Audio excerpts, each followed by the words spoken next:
Today on AI Applied, we're talking about AI and valuation. Is anybody else tracking these numbers? Because it's starting to feel like monopoly money to a certain extent. So there's two stories that Jaden and I have been talking about.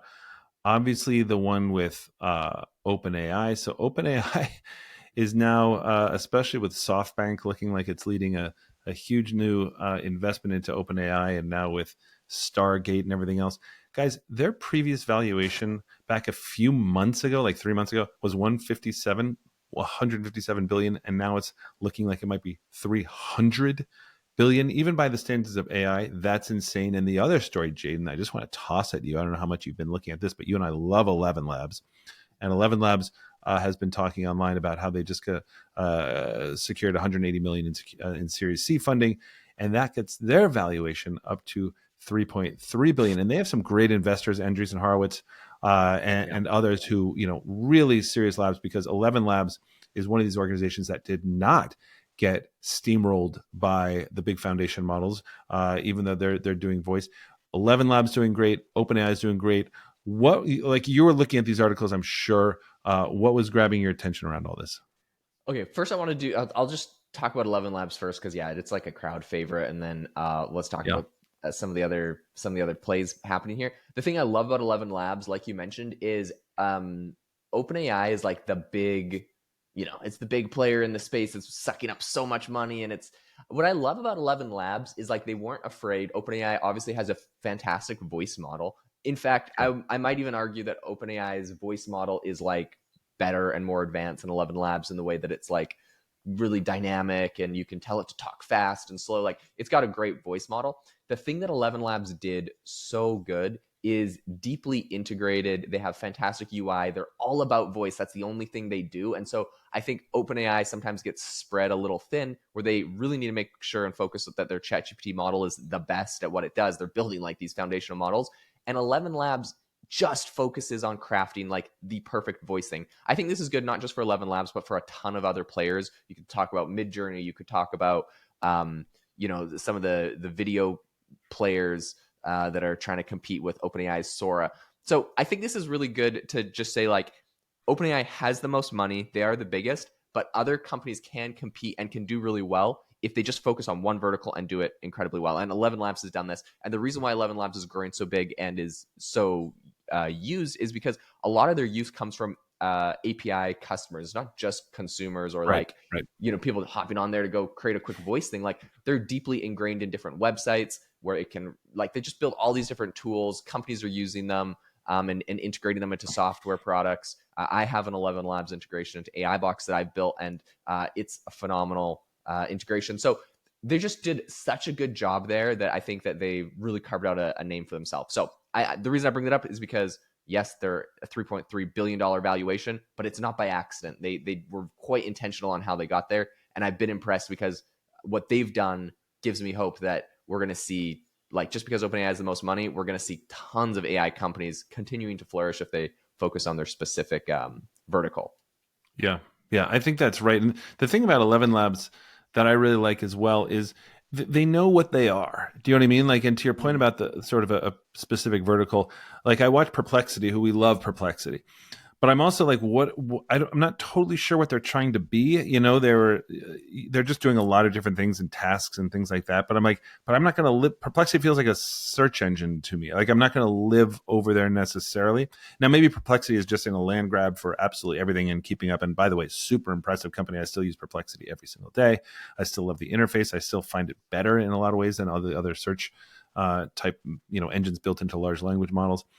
But 11 Labs really knows what they're doing, right? I mean, like, in other words, like, I feel like they have a vision. Like they are trying to, and I'm sure they have some great catchy slogan or something like that, but they are bringing everything to life through voice. And I think that, one of the reasons that we've had such a hard time with AI adoption, and this is what I do with companies all the time, is that, the user interface is really tricky, right? We're just not used to sort of seeing a search bar like thing and talking to it like a human. What 11 Labs does is it brings to life your documents. It brings to life, websites. It brings to life, creating new characters. It brings to life all these things in a way that, first of all, make interacting with these things a lot less boring, which I think is really, really cool.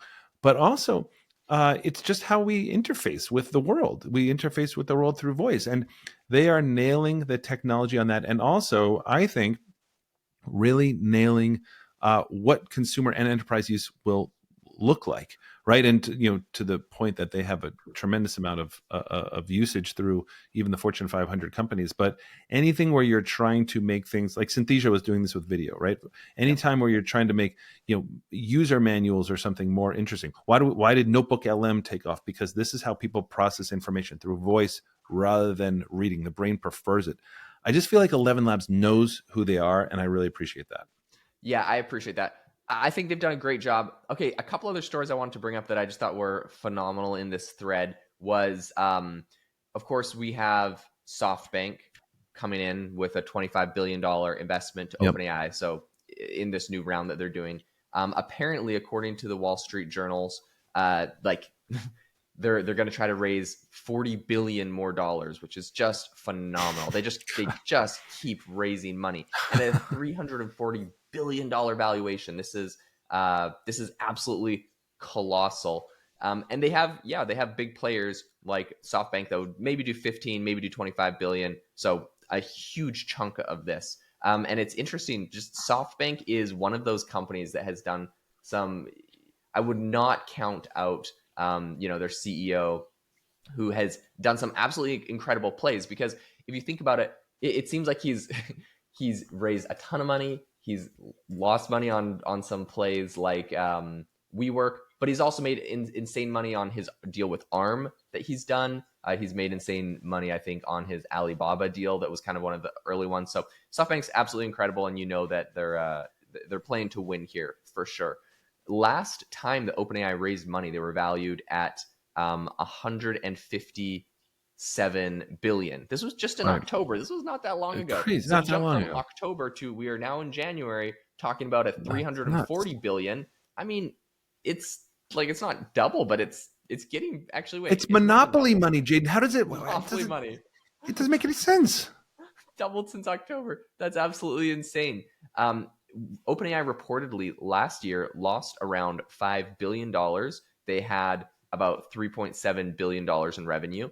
A lot of this, is negligible. Like losing $5 billion doesn't really matter if they're able to raise another 40. And what's interesting is you might think, oh, fantastic, they lost $5 billion. If they keep on that losing streak, $40 billion, that rides them out for 8 more years. You think they're going to wait 8 years? No, they're blowing this $80 billion on infrastructure and everything else right away. So this money's going out the door.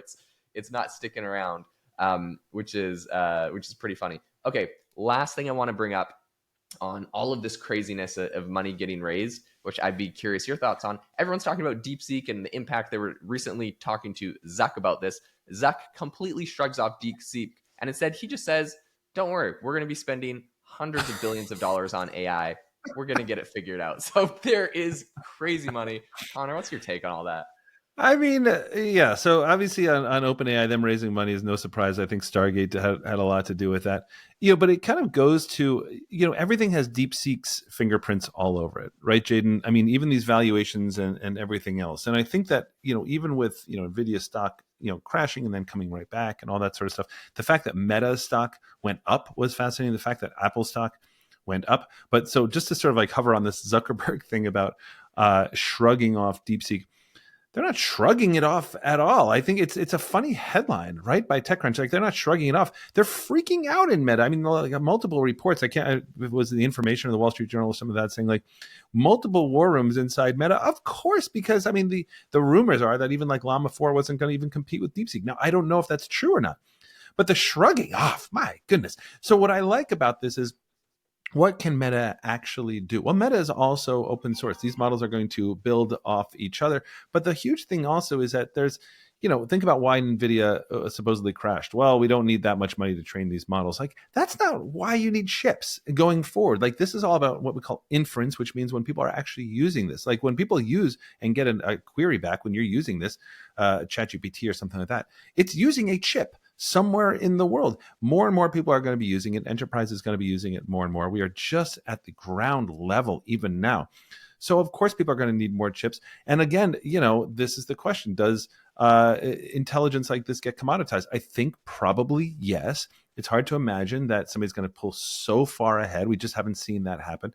So instead, what's your customer base? Meta has a phenomenal customer base, as does Apple, as does Google, as does Microsoft. And now OpenAI has built their own customer base too, which is really impressive, without cloud, without services, things like that. So when we say Zuck shrugs off DeepSeek and vows to spend hundreds of billions of dollars, there's like four things wrong with that headline to me. But I do think that in general, nobody's shrugging off anything. They are freaking out about DeepSeek, but also people are going to be able to leverage it. It's an open source model. Nobody's going anywhere. People aren't going to jump off Instagram because DeepSeek is doing well. Anyway, there's so much to think about this. I don't even know where we start ending this episode, Jaeden. So much there. The last thing I will say is Zuck is a deeply competitive person. He does combat sports. He's competitive. I've heard him talk about this. This is what they're saying over at Meta when they are shrugging it off. They're like, our goal with Llama 3 was to make open source competitive with closed models. And our goal for Llama 4 is to lead. So he's still out for blood in this market, and he is gonna lead it. And I think that's the attitude of all of them. They know that this is a winner takes all sort of scenario.